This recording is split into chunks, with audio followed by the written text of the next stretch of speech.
worried about that little boat. The first one we tried to get off of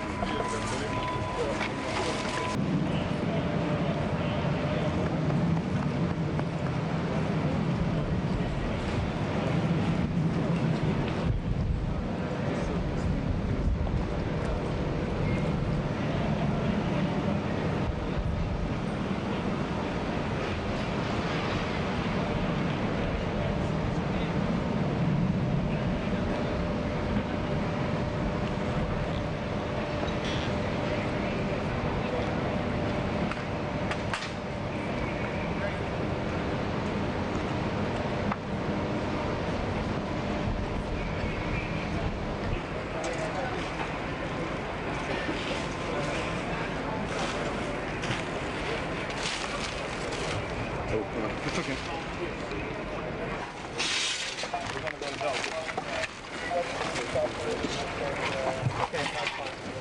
Three on each side. Gotcha. Bring that one over there.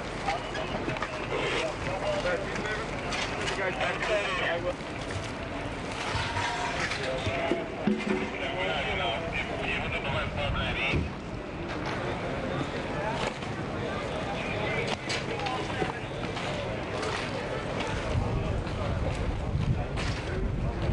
Shooter Barron.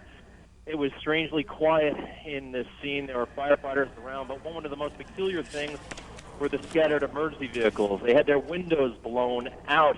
What we theorized happened is that they responded to the initial explosions, the initial plane crash at World Trade Center 1 and World Trade Center 2, and then the vehicles were rendered pretty much useless, as you can see, after the buildings came down a little bit later. Overall, it was, if you can imagine nuclear winter or a nuclear holocaust, that's what it looked like to me, at least, and I think that's what it looks like to a lot of people. Just utter destruction, and again, strangely quiet. There were firefighters scattered about, but they didn't have too much to say.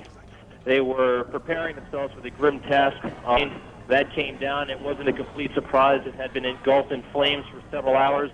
I believe World Trade Center 1 portion of the building fell on it and took it down. We got out of there as soon as I can. But again, as you can see, it looks like a combination of an atomic bomb and a volcano. Soot, debris, and I'm sorry to say, human body parts were on display down there. Greg, can you hear me? Greg, can you hear us? Here's Louis Dodley and Gary Anthony. Greg, can you hear us, Greg? Yeah, I can. Go ahead. Very, very weakly. Greg, even though you're standing here now after these scenes that we're looking on here now have been shot, what do you see now? What is the mood of the scene now in terms of people and rescuers? What their state of mind is?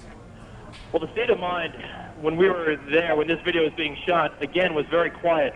There were no civilians.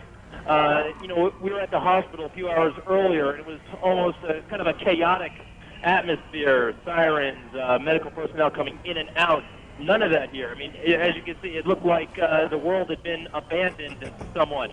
The only people who were there were the emergency workers, kind of standing around waiting for direction. Again, that they have a big job in front of them. They have to start looking for hopefully survivors, but most probably casualties in that wreckage. It was just, if you imagine a war zone, I think that's what it was like. That's the mood. Just after a battle, that's what it seemed like to me. Okay, thank you very much, Greg Kelly. Yeah, we're looking at some video now. We'd like to stick with it here because this is some new stuff that we have here. Greg, can you see this at all? Are you familiar with it? I think we've lost Greg. Greg, are you there? Can you hear me, Louis? I'm with you. Okay, these are the shots that apparently you sent back earlier? Yeah, I'm watching them right now. There's